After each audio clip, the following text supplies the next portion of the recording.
Oi, pessoal, tudo bem com vocês? Bom dia para todo mundo. Hoje eu estou começando aqui a gravar a nossa última aula, nossa última videoaula do curso de Fundamentos da Educação de Jovens e Adultos, né, Fundamentos da EJA. E essa aula, ela tem como objetivo apresentar um pouquinho para vocês o que é a base, a BNCC, né, Base Nacional Curricular Comum, e discutir um pouco o que a BNCC fala sobre a educação de jovens e adultos. Como que a gente vai fazer esse estudo de texto? Na semana passada, eu passei para vocês, né, o texto e um roteiro de questões para que vocês pudessem ler o texto, responder essas questões. E aí, hoje eu vou explicar o texto para vocês por meio das respostas a essas questões, tá bom? Então, vamos lá, vamos começar aqui, né, colocando os slides para vocês. Tela inteira. Eu venho aqui, aí volto, ok. Compartilhando o slide. Aqui.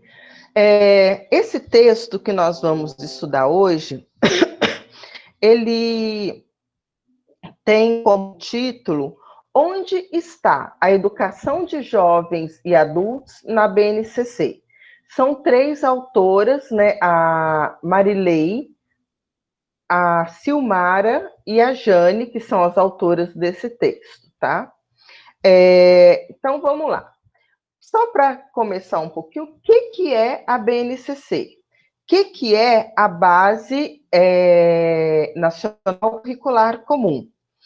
Ela é uma base, ela não é um currículo. Isso é sempre importante de que vocês saibam, tá? Eu até coloquei como tarefa nessa aula para que vocês possam assistir a um debate dentro do canal Futura, onde discute exatamente isso, né? Que é a BNCC? Então, a BNCC ela é uma base onde tem os conteúdos mínimos que devem fazer parte dos currículos estaduais e municipais do nosso país. Tá? Então, é importante ter isso em mente. Assim, a BNCC não é um currículo. Tá? Então, a primeira pergunta que eu faço para vocês é exatamente para a gente começar a pensar, né? O que é currículo? Vocês têm uma disciplina no curso de pedagogia que chama teorias curriculares. E essa disciplina, então, discute quais são as teorias que fundamentam o currículo, entendendo, né, que o currículo, a palavra em latim significa percurso a percorrer, ou falando melhor, caminho a percorrer, né? O currículo é um caminho. Você tem um perfil de aluno, de pessoa que você quer formar. Então, a escola tem um objetivo de formação e o currículo é o caminho para se alcançar estes objetivos de formação. Então, aqui a primeira pergunta que eu faço até é qual é a concepção de Sacristã sobre currículo? O currículo tem um contexto de realização e um contexto de formulação. É nesse contexto que o currículo adquire sentido e mostra mais diretamente sua operatividade. Dessa maneira podemos avaliar a importância de pensarmos na situação que provoca a ausência de políticas adequadas a um público como os alunos da EJA, por fazerem parte de alunos que, em sua maioria, não acompanharam o currículo da grade regular de ensino. Então, vamos lá. Como que o autor Sacristán, que é um autor espanhol, Jimeno Sacristán, o que ele fala sobre currículo, né? O currículo tem um contexto de realização e um contexto de formulação. Então, o texto que nós estamos discutindo, né, ele vem tratando sobre o quê? O currículo da educação de jovens e adultos. Então, dentro deste currículo, você tem como ele é formulado, né? Então, ele tem aí um contexto de formulação e um contexto de realização. Então, a primeira grande questão é entender isso, né? Como que um currículo é pensado, para quem que este currículo é pensado e por quê, né? Por que que ele vai ser realizado e como a gente deve fazê-lo. E aí, no caso dos alunos da EJA, é importante nós lembrarmos que eles são alunos que não frequentaram, em alguns casos, a escola no período regular, né? Que também é uma palavra que é meio que já conversei com vocês, mas na idade que se chama idade escolar. Então, se tem que pensar na especificidade desse público que não é criança, desse público que vai para a escola com objetivos concretos e tem na escola um lugar aonde eles vão fazer o quê? Onde eles vão se aperfeiçoar para terem trabalhos, mas a gente pode falar para ter trabalho, né? Para ter trabalhos que muitas vezes eles podem pensar de sair do lugar que eles estão, ou de muitas vezes também até se sentir mais confortável nesse trabalho. Então, essa é a primeira questão, né? Qual é a concepção de Sacristã sobre o currículo? Para Sacristã, o currículo tem um contexto de realização e um contexto de formulação. É nesse contexto que o currículo adquire sentido e mostra mais diretamente a sua operatividade. Vamos, então, para a segunda questão. O estudo proposto no texto Onde está a Educação de Jovens e Adultos na BNCC, das autoras Marilei Moraes, Silmara dos Santos Cunha e Jane Mary Hitchenvoigt, apresenta-se como uma pesquisa de abordagem qualitativa. Segundo André, 2013, página 97, o que é uma pesquisa qualitativa? Eu sempre trazendo para vocês alguns aspectos, vou chamar de técnicos do texto. Qual que é o objetivo do texto, qual que é a metodologia adotada, qual que é a pergunta de pesquisa. Eu sempre trago isso porque eu já falei sobre essa questão com vocês. E assim, a gente estuda um texto para aprender sobre determinado tema, sobre determinada temática, mas para aprender a escrever, é importante que a gente também leia e veja como os autores escrevem seus textos para que a gente possa, no momento de escrever os nossos textos, que a gente possa sempre pensar nessas questões, né? Qual é a pergunta de pesquisa, qual que é o objetivo e qual que é a metodologia adotada. No caso deste texto, né, Onde está a Educação de Jovens e Adultos na BNCC, ele se fundamentou na pesquisa qualitativa enquanto abordagem metodológica. Então, o que é, né, essa pesquisa qualitativa? A pesquisa qualitativa se fundamenta em uma perspectiva que concebe o conhecimento como um processo socialmente construído pelos sujeitos nas suas interações cotidianas, enquanto atuam na realidade, transformando-a e sendo por ela transformados. Assim, o mundo do sujeito, os significados que atribui às suas experiências cotidianas, sua linguagem, suas produções culturais e suas formas de interações sociais, constituem os núcleos centrais de preocupação dos pesquisadores. Se a visão da realidade é construída pelos sujeitos nas interações sociais vivenciadas em seu ambiente de trabalho, de lazer e na família, torna-se fundamental uma aproximação do pesquisador a essas situações.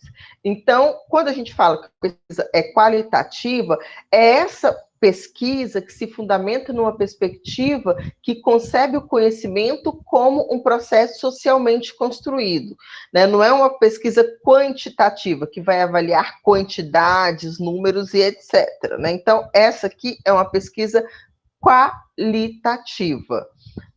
E aí o autor ele concebe a pesquisa qualitativa dentro de uma perspectiva onde o conhecimento é um processo socialmente construído pelos sujeitos nas suas interações cotidianas enquanto atuam na realidade, ok?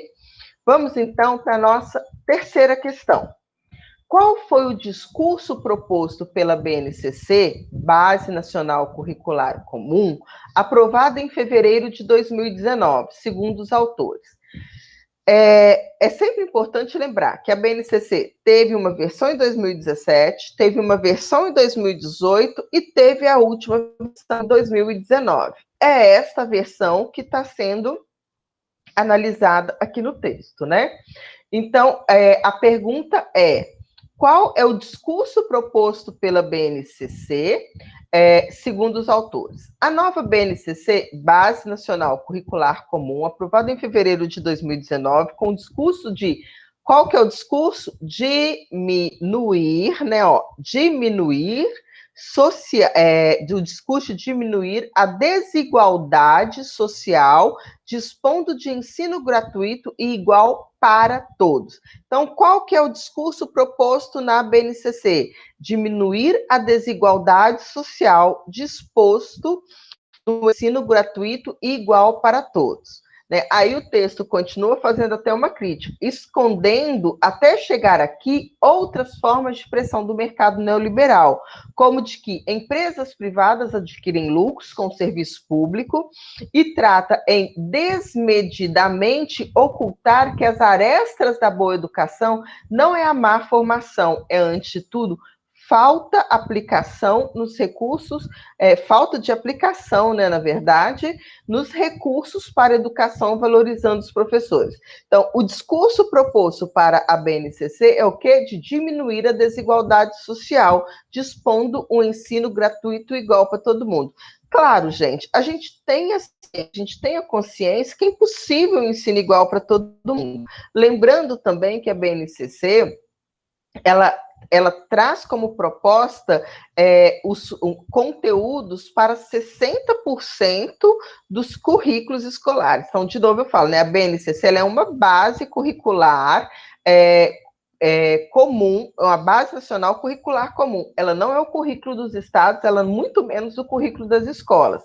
O que ela propõe é que 60% dos conteúdos que estão dispostos nelas, e as escolas, então, complementam com 40% do conteúdo específico, dado a localidade, a regionalidade e a cultura do local. Vamos, então, para a nossa próxima questão, que é a questão número 4. Tendo em vista que na EJA há uma miscigenação cultural, como o currículo deve ser pensado para esta modalidade de ensino? Então, como o currículo tem que ser pensado para a EJA? O currículo terá que articular saberes dos diferentes sujeitos, zelando pela ideia de muitas realidades que precisam ser conhecidas em sala de aula, com o cuidado de não reforçar as desigualdades presentes na sociedade.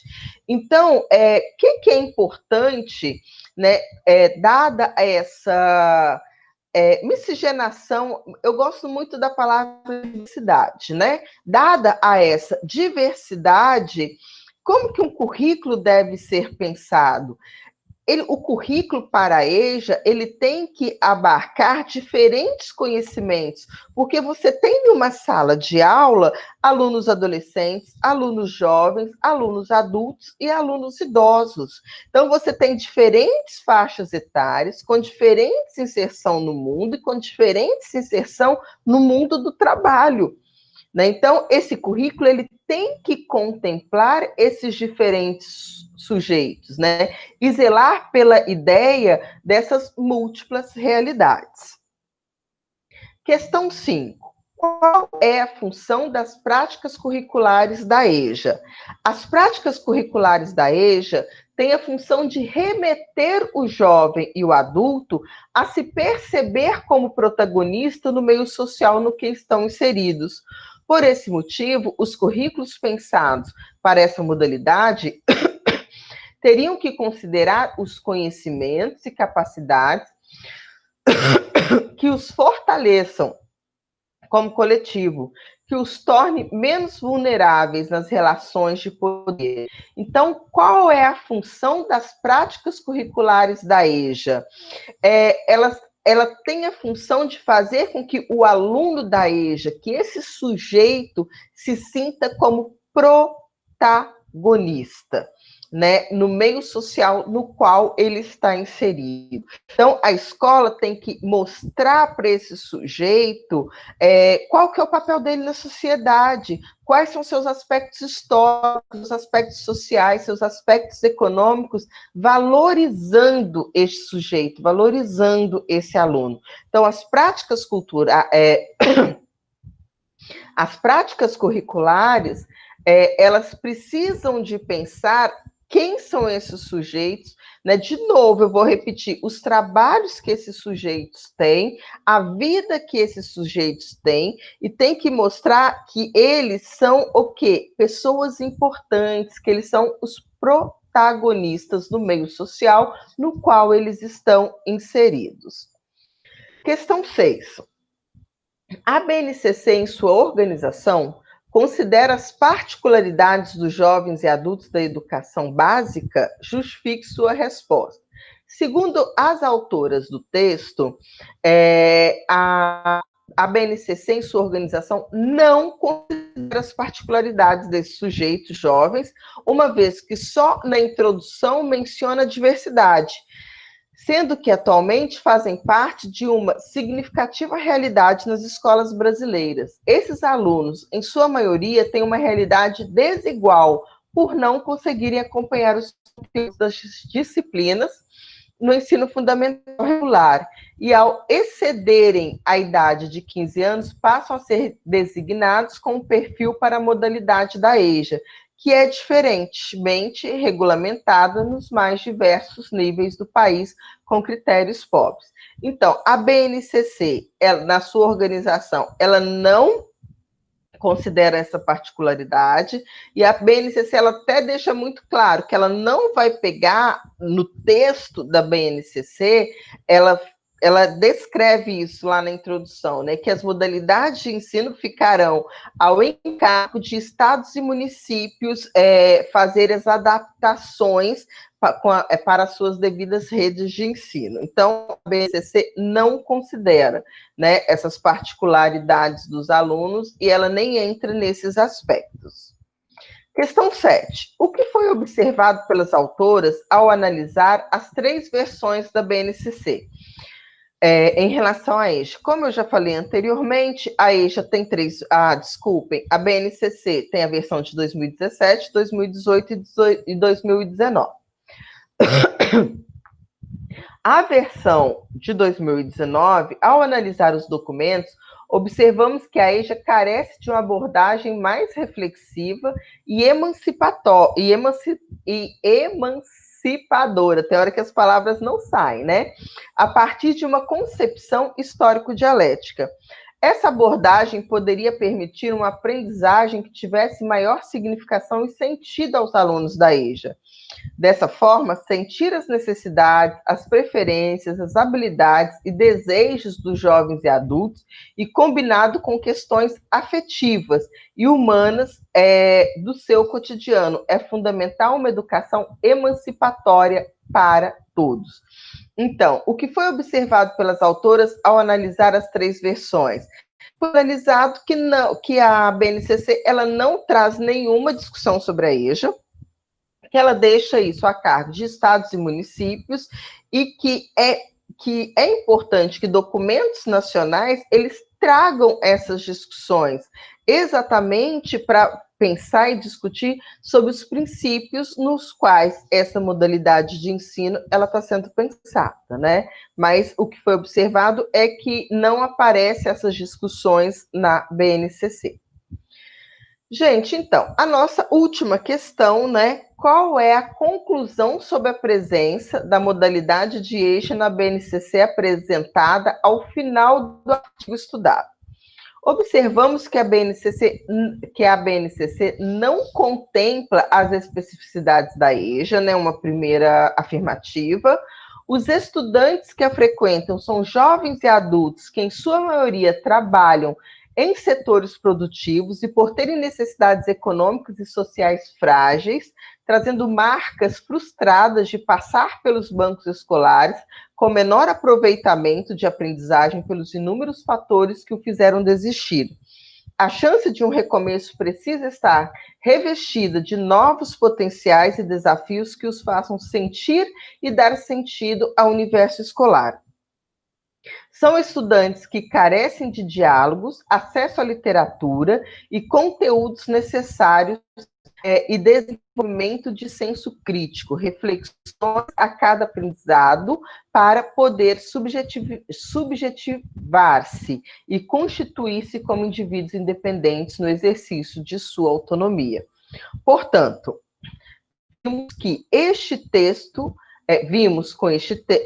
vimos com este texto trazer um alerta para que o sistema de ensino dê mais atenção a esta modalidade de ensino e para que todos possam ter direito à educação. Então, queridos e queridas, esse foi o texto que nós estudamos, né, das autoras Moraes, Cunha e Vogue, que teve como título Onde está a EJA? Onde está a Educação de Jovens e Adultos na BNCC, que é um texto publicado no colóquio Luso Brasileiro de Educação do ano de 2019.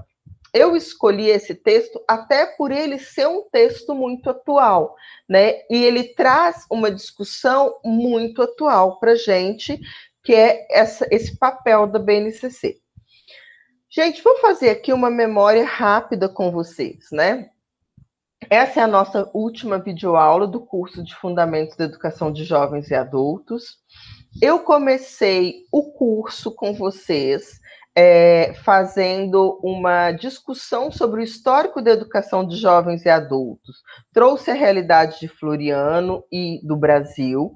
Depois desse texto, onde nós discutimos sobre a história da EJA, nós estudamos um texto que trazia as pesquisas, né, sobre a alfabetização, né, na educação de jovens e adultos no Brasil, que foi muito para que vocês, então, primeiro entendessem como que a EJA se constituiu, como que a EJA se constituiu enquanto modalidade de ensino, qual que é a história da educação de jovens e adultos, pensando Brasil colônia, Brasil império, Brasil república, como que a EJA se torna uma modalidade de ensino na LDB 9394/96. Então, primeiro eu fiz todo esse estudo com vocês. Depois eu apresentei para vocês um estudo que tratava, que a gente chama de estado da arte ou estado de conhecimento, são as pesquisas realizadas sobre determinada temática, e vocês viram que no campo de pesquisas dentro da EJA precisa ser muito discutida a alfabetização, sobretudo a parte da escrita dos alunos. Então, esse foi o primeiro bloco do nosso curso. No segundo bloco, nós estudamos Paulo Freire, estudamos o que vem a ser o método Paulo Freire. Depois que nós estudamos Paulo Freire, a importância de Paulo Freire para a educação de jovens e adultos, o que é o método Paulo Freire, que é uma proposta de alfabetização de adultos desenvolvida por ele. Aí nós entramos para estudar um pouco como que funciona a psicologia dos adultos, que foi com o texto da Marta Coll, que é um texto muito bacana, né? Então, isso foi o conteúdo que nós estudamos no segundo bloco do nosso curso. Agora, no terceiro bloco, é um bloco que eu dediquei a estudar mais sobre a alfabetização escolar de jovens e adultos. Então, nós estudamos um texto que falava sobre o que é alfabetização e o que é letramento dentro da EJA, e terminamos, então, apresentando essa discussão sobre como a EJA aparece nova, né, que é a recente, é um documento muito recente, 2019, a gente está no ano de 2020, como que a EJA aparece na BNCC e se há alguma discussão específica sobre a EJA neste documento nacional. Tá? Então, aqui eu fecho com vocês o curso de Fundamentos da Educação de Jovens e Adultos, que, como o nome diz, né, um curso de fundamentos para você entender a história, para você entender a legislação, para você entender os autores que fundamentam essa área de conhecimento, aspectos e também aspectos de alfabetização e currículo, né? Terminando aqui, então, esse vídeo, vou abrir um fórum, tá? Vou colocar a videoaula para vocês assistirem e vou pedir para vocês fazerem uma análise, se tiveram ou se não tiveram alguma dúvida desse texto, né? E se tiveram ou não alguma dúvida em relação ao curso no total dele, que aí a gente vai conversando agora, a gente segue essa aula pelo fórum, tá bom? Foi um prazer enorme, enorme, enorme estar com vocês. Nos encontramos na disciplina de Metodologia da Educação de Jovens e Adultos. Eu vou agora interromper o nosso compartilhamento, vou finalizar a nossa apresentação, volto aqui para a telinha com vocês, né, para ficar só eu aqui. Quero agradecer muito a participação de vocês no curso, foi muito bacana mesmo. Foi uma experiência nova para a gente da UFP, né, que tem sido essas aulas remotas. E aí agora, então, entrem no fórum e a gente continua a conversa lá. Falem se vocês entenderam o texto, se tiveram alguma dúvida, se ficou alguma dúvida em relação ao curso também, tá bom? Super beijo para vocês e a gente continua a conversa no fórum. Beijo, tchau!